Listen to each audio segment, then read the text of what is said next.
Welcome, everybody, to an expert interview. It is Monday. My name is Dave Cooper, davecooper.live, and boy, do we have a show for you today. I am super excited about today. Why? Because what is the one thing that we need more than anything in our industry? What's that one thing? That's young people. We need young people. We have somebody coming on our show today that is thinking differently, doing it differently, and bringing young people into the trades and giving them the proper education that they need to be successful in the trade. So today is going to be a great conversation. I'm really looking forward to having Aaron Frumin on from Uncommon Construction. But first, at Dave Cooper Live, we are bringing you the people and the processes that are building it better. Our guests include topics from building systems, building science, building codes, and of course, the tech used to build it better. We are always seeking out the best and the brightest in construction and discovering all the ways that innovative buildings come to life. And today is no different than any other day. So without further ado, why don't we hop into this? Let me go to my screen here and bring Aaron into the show and give him a warm welcome. Mr. Aaron Frumin, what is happening? Hey, how's it going? Good to be with you. Yeah, it's great to have you on the show today. So, Aaron, today I'm super excited about today's show, right? Because there's far and few between people like yourself that are doing what you're doing and taking the time to not only help the youth, but you're part of the everyday interaction on what they're doing. And you're not only helping them, you're teaching them the skills. Let me say it again, the skills, because one of the things we are lacking so much of is the skilled labor. So, Aaron, I ask everybody on this show, we want to know everything about you from the moment you were born to this very moment in time. Don't leave out any of the gory good stuff from the hospital, or we will call your mother. Go ahead. Why don't you give us your elevator pitch on who you are and what you do, and then we'll hop into it. Yeah, awesome. So I'm pumped to go a little deeper into it. I will say, one thing that I think is really unique about the program that we have is it's less so much that we're teaching them and more that they're teaching themselves and each other. We're just setting up these young people to be successful on the job site. So I'm really excited to talk a little bit more about how we do that, how we set it up. But I'll spare you some of the details. But basically, I got into construction sort of by accident. For me, I grew up in North County, San Diego.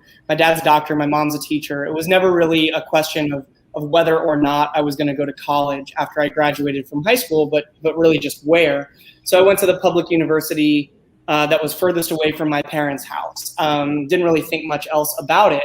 And then ultimately, when I dropped out of college in my third year, I also had the privilege of doing that debt-free, which is something that we can't say for most people, I think, in America. And with that came a lot of freedom to explore and be open to experiences. So I'm really grateful for that. Along that path, I about 9 months after I dropped out of college, it was August, I dropped out in January 2005. So about 9 months later, Hurricane Katrina hit New Orleans on August 29th, 2005. And when that happened, I called the Red Cross to make a $25 donation, and then started talking with the operator about how I could do what she was doing at a call center or something like that. So I started volunteering with the Red Cross from a couple days after Katrina. Ultimately, they sent me here to New Orleans, and I just got really involved in what was happening here. Through that, I learned about a program called AmeriCorps, and I knew I wanted to do a year of service in that program, work with nonprofits, either here in the Gulf or elsewhere, but there was some time in between. Long story short, but I ended up taking my first job in construction as a day laborer in the Reno, Tahoe area. I lived in a motel behind a strip club in downtown Reno, Nevada, working at a day labor company. And I really value that experience. There's a lot from that time, the way that I got started and other people might get started, that is written and embedded in the DNA of what we have here at Uncommon. And in my first day on a construction site, I didn't even have my own boots. I had to rent boots from the company, but I fell in love with all of the math, reading, science, social studies, engineering, being outside, everything that exists in one day on a construction site. And plus I was making good money at the time too. And so that always just kind of stayed with me. And then later when I joined AmeriCorps, most of the projects that I worked with were with nonprofits here in New Orleans and across the Gulf in Mississippi, in the rebuilding effort now after Katrina. So now we're in 2007.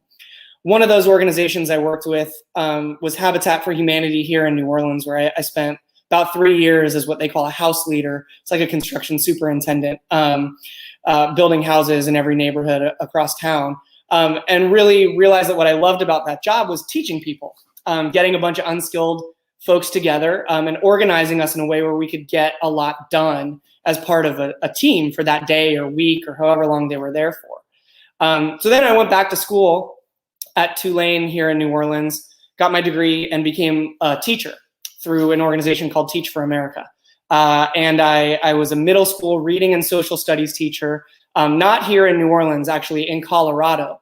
And while I really loved it, and there were aspects of it that I loved, I really became frustrated by the walls of my classroom. The traditional classroom didn't work for me as a student, and it definitely wasn't working for me as a teacher. So how could I expect that it's going to work for the young people that I was attempting to teach? Started thinking differently about how we can have a different kind of relationship with the walls of that classroom and what that might look like. And even though I was a reading and social studies teacher, when I would get to go into a math classroom for a Pythagorean theorem lesson with 2 tape measures and a chalk line, and just see kids' eyes light up like mine did the first time I ever saw that trick on a roof, it just kind of like clicked for me. And I realized, well, gee, if I'm supposed to do anything with all this experience or whatever, I guess I'd build houses with high school students and use the profits to pay for scholarships for the kids who build those houses. And I just kind of realized, like, no one's doing that to my knowledge. And if it was supposed to happen, and if I'm the one who's supposed to be doing it, makes the most sense for me to try it out here in New Orleans. So that's sort of how I came to this work, or how Uncommon revealed itself to me. And over the last 6 years almost that we've been doing it, it's really evolved into something much more than just, oh, we're building houses with teenagers and so on. It's become something kind of much more nuanced and tailored to have really strong vertical alignment with what we see the needs are in the industry. Yeah, sure. So tell me a little bit about the program. How many kids do you have in the program each year? How long are they in the program? And then we'll dive into how one gets involved and really how to, I guess, maximize what you're doing, or help you maximize what you're doing, so we can create the next generation of trades. Yeah, awesome. So so basically Uncommon Construction is a nonprofit. We're based here in New Orleans, where we use the residential build process to host an apprenticeship program for high school students. We take teenagers ages 16 and up who apply and interview and get selected to join a diverse team of their peers that get paid above minimum wage. They earn internship credit at school for building a house together as part of a team. Then any revenue that we make from the sale of that house, or the developer fee, we use to match their earnings 50 cents on the dollar with what we call an equity award scholarship. Every semester we receive about 35 to 45 applications from kids across those 6 different schools here in New Orleans, plus our homeschool network. And then we create positions in every semester for about 20 to 25 young people, knowing that we want to have some flexibility within the composition of the cohort, so we can have diversity of gender, age, academic proficiency, career ambition, and so on, to create this really unique experience for the young people. And so every year we create about 75 positions that get filled by roughly 40 to 50 high school students, because we have some kids who come back and do multiple semesters with us. So that counts for our repeat apprentices, Right. who then move up in their leadership within the program. So, I mean, that's absolutely really, really cool. So they're actually getting credits for doing this. And so tell me a little bit about, like, do you have to turn kids away? Yeah, I mean, what we think is, like, we're never really turning anyone away, right? Like, this industry, and we want to see this industry become and continue to be open and welcoming of all people, right, like in a way that meets the need, meets our workforce needs that we're not really able to build. And so we're one part direct training for young people, whether college or career bound after they graduate. And we're another part marketing campaign for the industry as well. We want young people to feel powerful, to see the power of their skills, to have agency because of the resources and network that they're developing. Right. And so it's never really a closed door. In very rare instances, it's a closed door with Uncommon. If you applied this semester, and you didn't make it, we want to encourage you to apply next semester. Or if you've already done 2 semesters and we're deciding we want to encourage you to go out and try another experience before you graduate, you're always part of the Uncommon network and the Uncommon community, with access to all of our, training opportunities, professional networking opportunities, and so on. Right. Love it. Love it. All right, everybody. If you're just joining us, we are live on LinkedIn, YouTube, Facebook, and Twitch. Aaron, why are we live on Twitch? Kids, I don't know, because it's cool. That's where the young people are, right? That's the gamers, the videoers, right? They're not going to come to us. We have to go to them. So we are live on Twitch as well, and that's at least that's my rule. Anyhow, I'm going to them. So with all this, Aaron, what I think is super cool about this is, one, is the program's kind of self-funded based on the rewards of the labor that the students have from building a home for somebody. So, I mean, you're building a house, you're selling a house, they're getting paid to do this. They're getting educational credits out of it. It's helping them through high school, and they're learning invaluable skills that they can pretty much do anywhere in the world. And it's all self-funded through the students. Now, when I say self-funded, that's not without the lack of people donating land and product. Obviously, you're not building $20 million homes with $10 million profit built in. You're actually building affordable housing in parts of the cities that really, really need it. So why don't you walk us through kind of your steps and your processes on how a job actually comes together so you can employ these students? Yeah, awesome. So really good stuff in that question. So I'll try and touch on a couple of them. So we're super proud that as a nonprofit, our organization is essentially roughly every year we're 65 to 70% self-sustaining through earned revenue, whether that comes from contracts for clients, program fees to schools, or developers fees or sales of our homes to the market.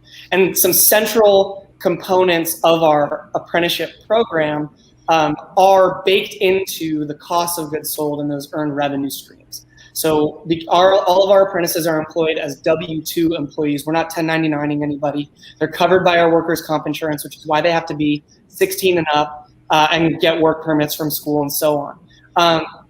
And so, yeah, we're roughly at our current size, self-sustaining 70% of our budget through earned revenue. And then that when you compare to other nonprofit models, that's about twice as much as a really good earned revenue model is usually able to achieve. It's usually a third is considered really strong. So we're doubling that. And one of the reasons we did that is I don't really know a lot of millionaires. Especially when I was starting Uncommon as a small startup, small scale residential construction company. And so starting with a big windfall of revenue, we were real scrappy as a startup. And so we had to figure out a way to earn the money that we were going to have as working capital as we were getting started.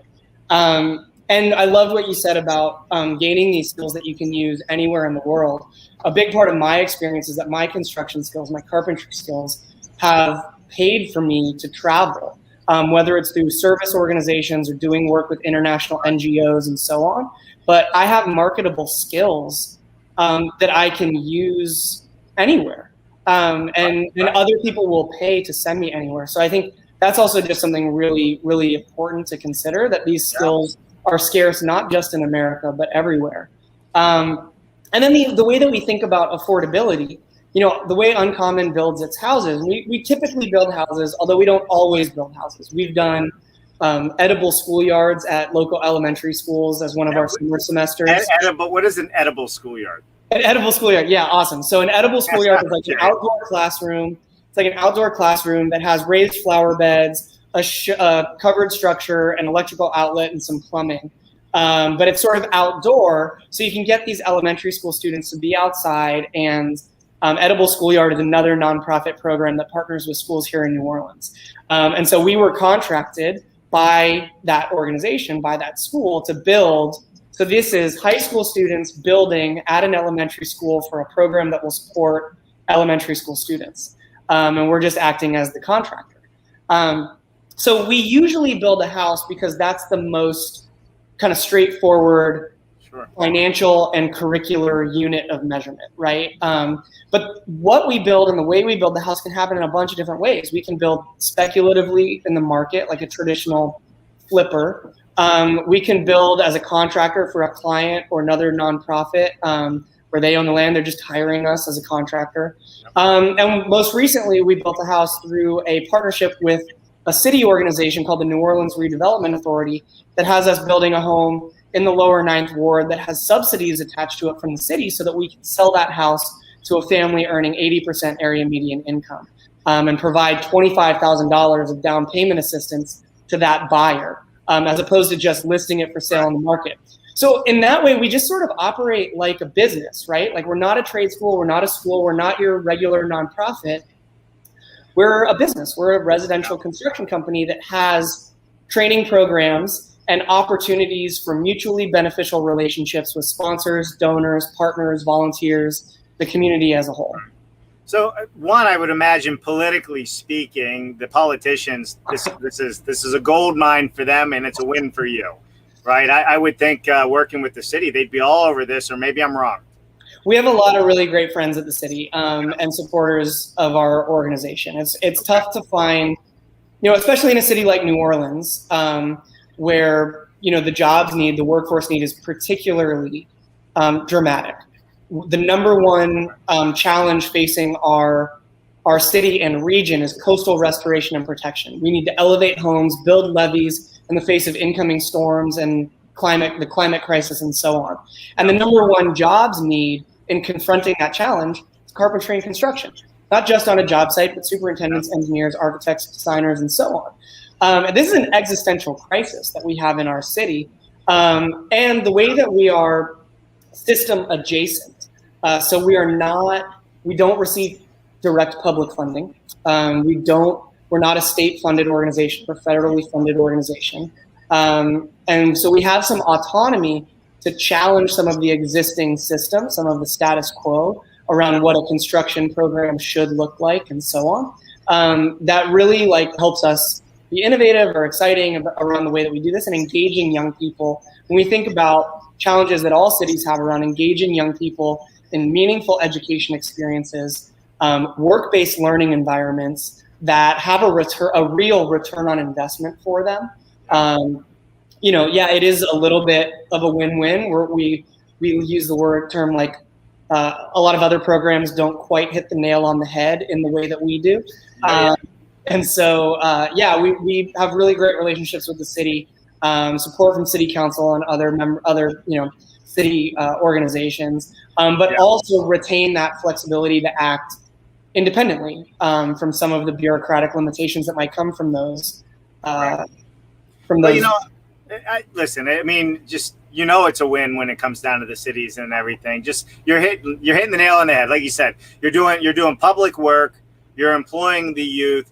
You're taking students that maybe aren't going down the traditional educational path and giving them a skill, right? Giving them purpose. They're making money. They're learning to reap the rewards of their success by seeing a family or somebody move into the structure that they built for the rest of their lives. They'll drive by and be like, hey, I built that, right? There's so many good things that are coming out of this. And there's so many things that a lot of young people don't even know. So we used to live in East Lyme, Connecticut, which is near Groton. And that's where the nuclear submarine base is. Mm-hmm. Well, a lot of people don't know that they build, at Electric Boat up there, they build all of the submarines out of wood first. Mm-hmm. It's carpentry skills. They build the entire submarine out of wood before they start fabricating out of their steel. Cool. It can lead to so many opportunities for the younger people. They don't even know. And these are nuclear submarines, right? So it's cool stuff. Yeah, I mean, that one of the things that you said is that whoever the end user of the house is, right? Whomever buys it, whether it's through an affordable housing initiative or a project for a client or sold in the market, these houses are oftentimes the largest financial decision that people are making in their lives. Right. And when people walk into our high school apprentice, not just built, but designed, we partner with professional architects. So kids are seeing their ideas reflected in the structures. Actually, these watercolors behind me are renderings of the houses that we've built. That's cool. They're seeing these designs come to life and that people are taking out a 30-year mortgage as a commitment to that. And in our community, these 16, 17, 18-year-olds to see people make that kind of investment in their work. We talk a lot about the achievement gap in education, the skills gap in the workforce. There's this other one that sometimes we talk about around that's called the belief gap. And this is the gap between what young people are capable of and what others believe they can achieve. And when you walk into an uncommon house, you can't really tell what was or wasn't done by a high school student. And then when people find out, like, oh, this was built by teenagers through this program and so on and so forth, it adds this other element of being impressed by what these young people do. And then they internalize that, right? And it's going to create, the way that they envision what path they might go down. When I left Colorado as a teacher and put all my tools in my truck and drove back to New Orleans, just kind of start from zero, being a journeyman in the truest sense of the term in our industry, packing up my tools and going to make my way somewhere with my skills and whatever. That level of confidence, of security and safety, that kind of thing is really, really unique to our industry, and the way that saturates other aspects of our lives is a really, really special thing. So for our young people to be developing that as teenagers is really awesome. Yeah, I mean, it's super awesome. Like I said, I mean, the opportunities are abound for these students, and it'll be interesting when we come, because we're going to come visit you here in a few weeks, maybe months. We're going to put you to work. We're going to make you break a sweat, so don't worry about that. Hey, listen, I know how to swing a hammer, use a tape measure, and cut some things, so I figured we could figure it out. But I would rather show up and have your students teach me how to do it, as opposed to me just doing it, then they're learning by teaching. That's how I always did it anyhow. Yeah, well, and that's how we try and do it. So traditionally what you see is, kids are lucky to get an internship at a company, or, they have to wait until they're over 18 to be allowed on a commercial job site. Maybe they get stomped on a residential job site of our size, picking up trash, and doing whatever. But because we're the licensed insured general contractor, because we're the developer, because we have site control, Uncommon gets to decide what role our young people play in the build process. So these kids who are, not kids, but these young people are positioned as leaders of themselves, each other, and industry partners on the job site, tasked with completing as much of a phase of construction as possible in a day. So our apprentices arrive at 9:00. Our industry partners, if they're volunteering for a build that day to share the job site together, they'll show up a half hour later.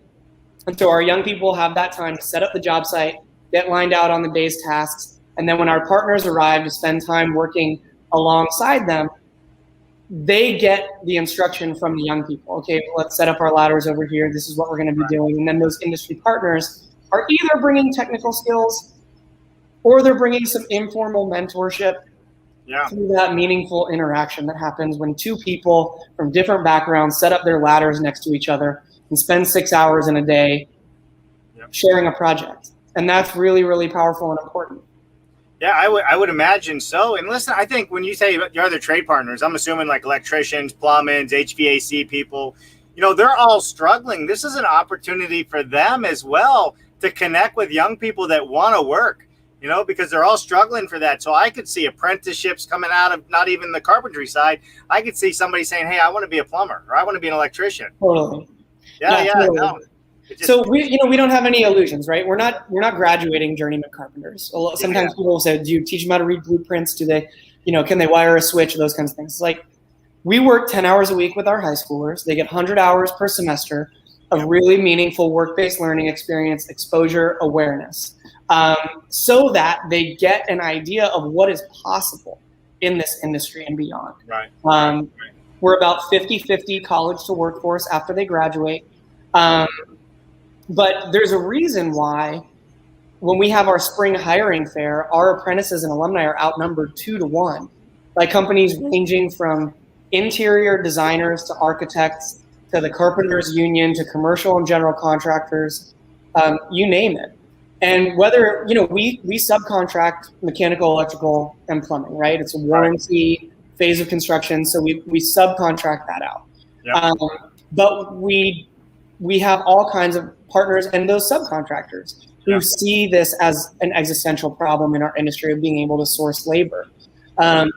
one of my favorite examples, he's now a board member of our nonprofit, is one of our founding apprentices, Hunter, who completed 5 semesters, I think, as an apprentice. And then he used his Equity Award scholarship to pay his union dues at the local International Brotherhood of Electrical Workers 130. So give them a shout out for taking in our young person. Yeah. He paid his initial union dues with his Equity Award scholarship, and he became a homeowner at 19. Wow. At 19. He became a homeowner at 19.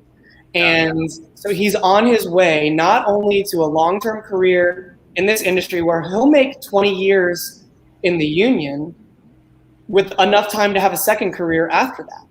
Yeah. And he all the while been paying into equity and wealth generation and so on. Like, this kid is set up to be, he's not a kid, he's one of my bosses, he's on our board, right? And so he's just set up to have all these opportunities in the industry unfold from it. And what he represents for the young people who are currently enrolled is also really awesome. Sure. Have you heard of Stone Powell Construction College yet? Oh, yeah, I think so. Yeah, so they're based out of Tennessee, and if you haven't heard of them, you need to be connected with them for sure. And we may have mentioned it in our pre-conversation. So their construction college is online. You do not need anything other than a high school diploma or a GED. You can get an associate's, a bachelor, or a master's. How you get into their school is you write a letter to them why you want to be in. And it is an accredited college that teaches you project management skills. So, so if they wanted to take their skills to the next level and get a degree, and maybe their high school numbers aren't good enough to go to college, right? i.e., that's where I was coming from as a young person. It doesn't mean I was dumb. It just meant I didn't learn the traditional way. And their whole school is set up for students like myself and probably students on your job site. So if they did want to go an additional further and didn't think they could, there's another avenue and another tool in your tool belt that you can use during your recruiting. Not that you recruit, it sounds like you have people waiting at the door, but it's just another tool to offer the students when they walk out. Yeah, that's really cool. When the way that we think about, credentials and certifications and so on is that those are really, really awesome at the right time, right? We really firmly believe, and it's our point of view at the high school level, we really need to be focusing on a meaningful, tangible experience that connects young people to the relevance of what's out there, so that later when we enter into those textbook curriculum and credential opportunities that are job specific, because we don't have a one size fits all for what we need young people at our timeline to be interested in pursuing in the industry. We need some exploration. We need to build awareness. But, to be able to use the Equity Award to then get the credential that you need at that first job, so you're working and learning at the same time, that's a really awesome thing. And to have the flexibility to be doing that at the start of your career is also pretty cool. So I would love to connect with them. If they're out there watching or whatever, we'd love to chat about that. We'll make a connection right after the show. We'll put you guys in touch, but definitely they would be all over this, and in the founders as well. They've, just to give you an idea where their heart is, they own an engineering and architectural firm, one of the biggest and largest in the industry. But they've also adopted now, I think it's 13 children, all nationality, all races from all over the world that were sex trafficked kids and so forth. They've literally take them all in, and did I say that right? Took them all in, take them all in. So just salt of the earth people. So, and that's who I think you should be connected with as well, because they really have a big heart and they understand what a lot of the youth are going through. And, some of the people that maybe, youth that don't have the same opportunities as others. So, all right, super cool. So Stone Powell Construction College, we will connect you with them. The architectural firm that they are part of is Base 4 Construction, just so you can see. They do Marriott hotels and everything else, so they're really in tune. All right, so let's talk about this a little bit further. Let's get into the 5 things that people can do to be part of helping you, and then we're going to wrap it up on how people can be involved with you and support you, whether it's financially, by products, by windows you can break, whatever you need. Whatever you need, right? I think there's some avenues here that we can explore and definitely get you some help on. Awesome. Yeah, cool. So first of all, super excited to share with everybody and to meet everybody who's out there. we have sort of a symbiotic relationship with the industry that we work within, right? We think a lot about needing these to be mutually beneficial for everyone. So I mentioned before that it doesn't make sense for construction companies to take on teenagers as interns. We want to alleviate the risk, mitigate the risk, alleviate the burden on those various partners, while also having enough content to be able to expose our young people to those new innovative materials, products, building designs, job opportunities, companies, employers, individual mentors, and so on that make up all the people and pathways that they might pursue after they graduate from high school or college. So we have 5 things that we ask of the industry and community as a whole. We have 3 different types of partnership. You're either a community partner, an industry partner, or an employer. Everybody does at least one of these, and some people do all 5 of them. But those things are, number 1, employ. We know that we can't guarantee that a young person will be the best fit for your company at the given time when you're hiring, but we ask that you be open to an interview, taking an application, and being part of our annual hiring push. So that's 1. And you know what? Hey, for all you employers out there, if you don't hire them, it helps you with your interviewing skills. So you get something out of it too. Absolutely. And we also believe that everyone benefits from having a greater and more diverse applicant pool anyway. Right. So we believe that at Uncommon, the more people we interview for a job, the closer we get to what we're actually looking for and understanding what's out there. And so we definitely want to encourage that. Second thing that people can do is build. This is kind of a locally based one, although we've worked with folks from out of town. Build means that you do one of those partner build days that I described earlier. You come out, whether it is your phase of construction area of expertise or not, but you spend a full day building alongside and under the leadership of our high school students. These are really important direct connections that young people can have to either companies that are hiring or professions that they might not have been aware of. We have sponsorship opportunities to make this day a really great team building experience for you and your employees. So y'all are getting something out of it as well. And oftentimes these shared partner build days turn into an extended job interview and kids get off jobs at the end of the day. You know what? And also, I'm going to touch on each one of these. Because I have my own thoughts on this. You know, for a lot of companies, corporations, small builders, big builders, suppliers, manufacturers, one of the things that they all love to tout is how they give back, right? And, you know, but a lot of them do. And a lot of them have employee days where they can have time off from work to volunteer in the community, right? Take a day or 3 days. You know, Habitat has programs like this all the time, like, you know, the Job Corps, was it Job Corps, I think, right, as well. So, you know, as builders, manufacturers, suppliers that are out there, this is another resource for you to send some of your top employees in the industry, one, to meet young people, because guess what? Hey, there's no job fairs right now. Everything's shut down because of COVID. This is just another way to meet people that want to work. This isn't a mandatory program. These are kids that say, hey, I want to go earn some money and learn something. So just that alone is you're hiring people that have the mindset as I want to work. And I think that's a big deal. Yeah, awesome. Cool. And it's a fun day, right? Like, we just get to build together, and we create try and create a fun environment for those shared partner days where we're getting to know each other and we can break the ice a little bit. Third thing, this I heard you kind of touch on it, is to donate. Donate. While we are more sustainable than your average, self-sustainable than your average nonprofit, because we utilize our model to, the opportunities in our industry to support the model, we do need to fundraise for that other portion of our budget. That fundraising can come through in-kind material donations.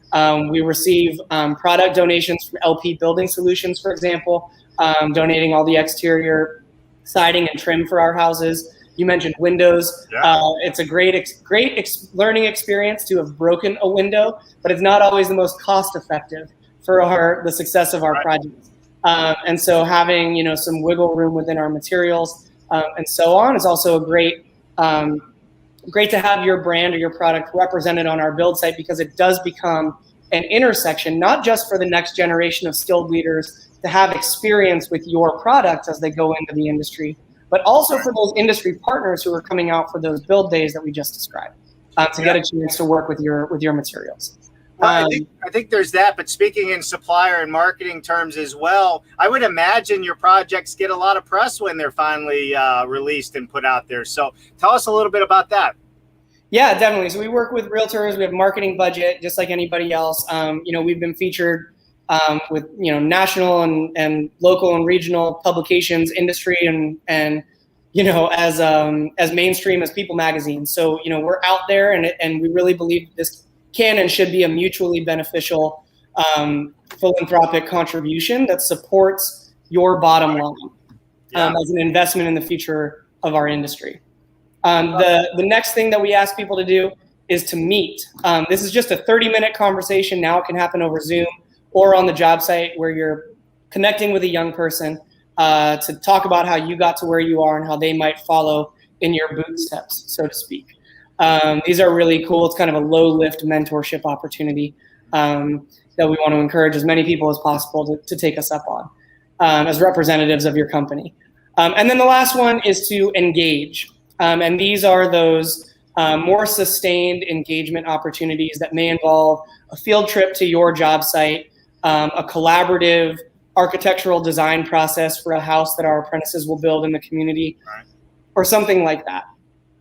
So to be a community partner, you just got to do one of those 5 things. To be an industry partner, we ask that you do at least 3 of those 5 things. And obviously, as an employer partner, we can be a little more flexible, but many of our employer partners do all 5 of those.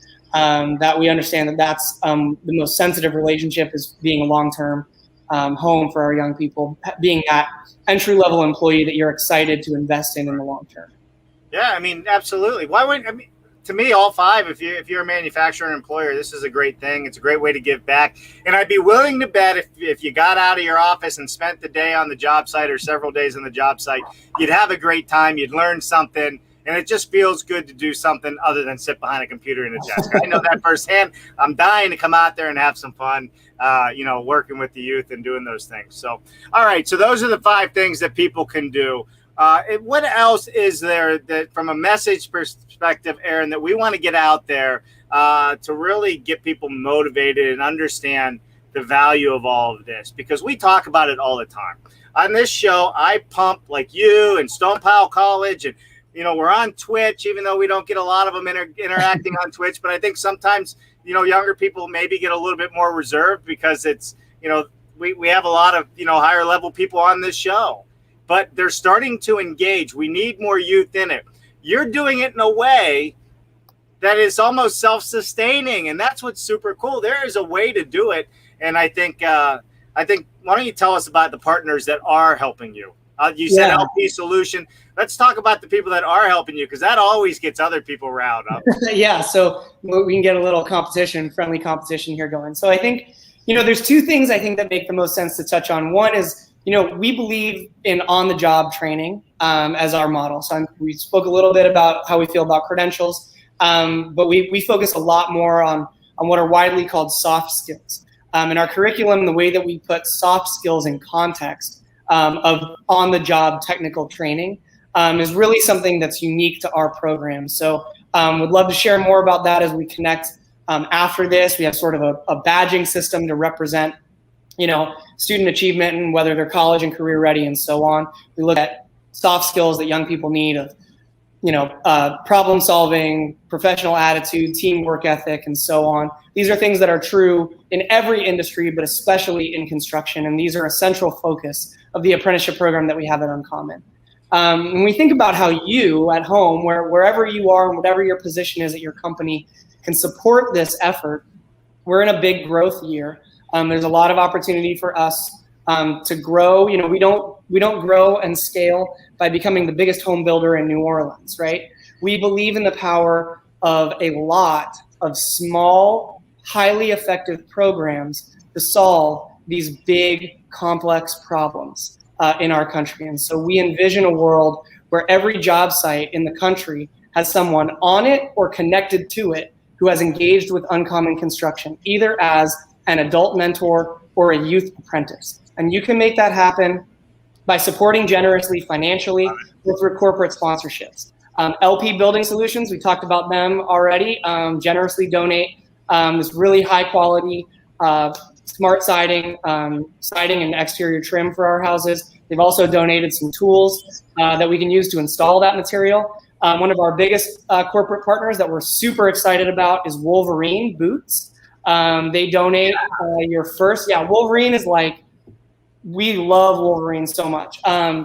Wolverine donates, every apprentice gets their first pair of steel-toe boots from Wolverine. So they literally are taking their first steps into the industry with the most solid footwear that you can ask for.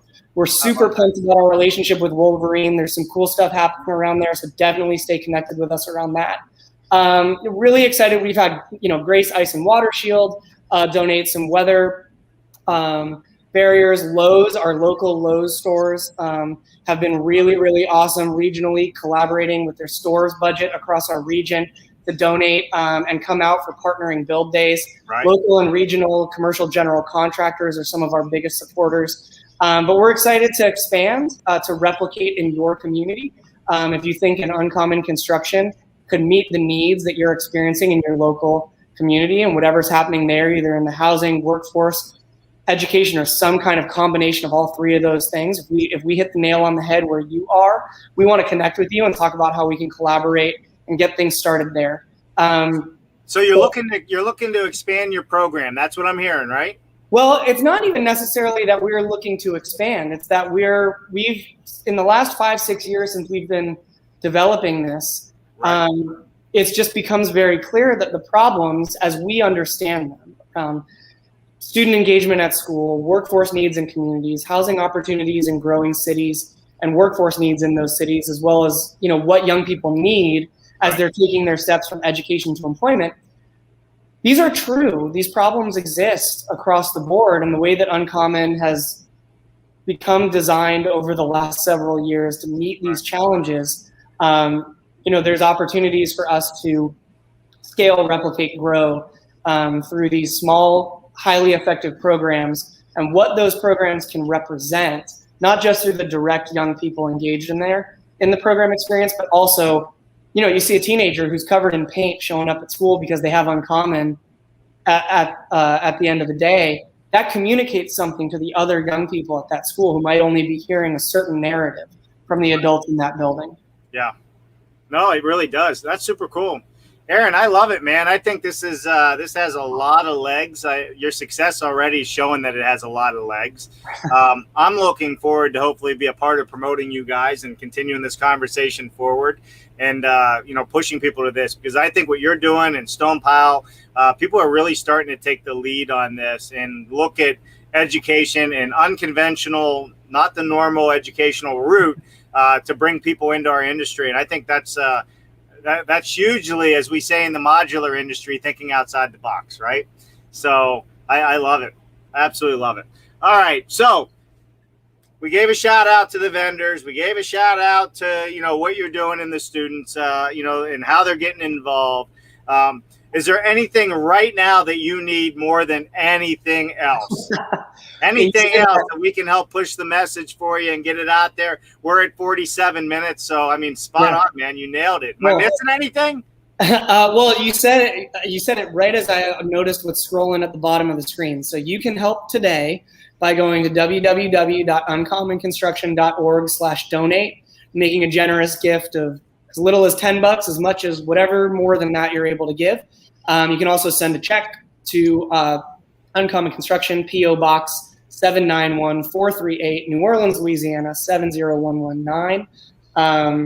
And you can also follow on social media to help share the message, be an advocate, and what we call an amplifier of what we're doing here in New Orleans. We're at UCC NOLA on Facebook, Instagram, and Twitter. Connect with us on LinkedIn, and would love to chat with all of you guys. Yeah, listen, so he said it right there and then, right? We are live on LinkedIn, YouTube, Facebook, and Twitch. So with that said, if you are not connected to Aaron, you're wrong. You need to connect with Aaron. I just saw Jen posted there's a comment for Andy Shripka over at Wolverine. He is like, I'm just going to interrupt you and say, Andy and the whole team, Devin, Lauren, everybody at Wolverine, is like so awesome. They're our favorites in the whole world. I was actually thinking I'm going to send this link directly to them. They're just the coolest, and Wolverine has been just like such an amazing, authentic partner. They've come down here, personally fitted apprentices for their boots. Right. And one of our alumni, that same alumni that I talked about, Hunter, is part of a national skills gap campaign that they were spearheading with Mike Rowe and others. So we love it. Super pumped to see Andy Shripka's name in the comments. Like, really, really cool. Andy, you're the man. I love it. I love it. Well, look, let's connect with Andy and everybody else and help keep driving the word for what you're doing, Aaron. I think the world needs to hear this, not just Louisiana. I think there's a lot of people that would love to figure out how you did what you did so they could do it within their communities. I really honestly do. And as we travel this country, as we're going to be traveling on our road show, we're going to be going to high schools and trade schools, as we talked about. It would be a lot of fun to be able to share success stories that you're having. And maybe this grows into mentoring other people, or however you would do the program to grow it, because I think it's bigger than just your community. I think there's a lot of communities that would benefit from this, and having sponsors, to get you going and make things work. We understand it. The road show takes the same, a little bit different, but that's how we live and breathe too. So, Aaron, thanks so much, man. I really appreciate you taking the time to share your story on the show today, man. You're awesome. I'm telling you. I wish I could be an overachiever like you. I wish I could figure out how you do it. And to be just, that's something, right? For those of us, for a college dropout to be considered an overachiever is like also part of that narrative we gotta work on here. Thanks so much for having me. This was a super fun conversation. Excited to keep it going with you and connect with all your viewers. This is really, really cool. Yeah, it is. It is super cool, and I'm sure it's going to get a whole lot of views and comments here as the week goes on. All right, so listen, everybody, we were live today with Uncommon Construction out of Louisiana with Aaron Frumin, who is the CEO. Always looking for your support, working with the youth, building houses, selling houses, and the youth is also getting paid while they do it. This isn't child labor, but it is a little bit, but they're getting paid to do child labor. No, I'm just kidding. These guys are out there making a difference. These are students that want to learn a trade. They're trying to be involved. They're looking at advancing their future.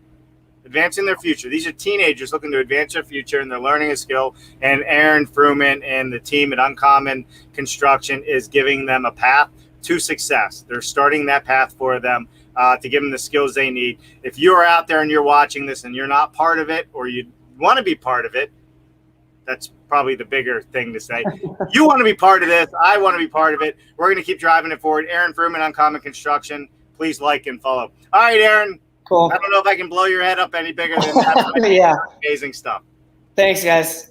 All right, don't go anywhere. We'll come right back to you here after the outro. To everybody else out there, we will see you tomorrow at 1 o'clock with Jennifer and myself talking about modular construction. We love Tuesdays. Are always a fun show for us, so we will be talking building modular 1 p.m. tomorrow. And then again, 1 p.m. all week, Monday, Tuesday, Wednesday, Thursday, Friday, and we'll see you for Saturday, Coffee with Dave. All right, that's it. We're out of here. Everybody have a good afternoon. Bye now.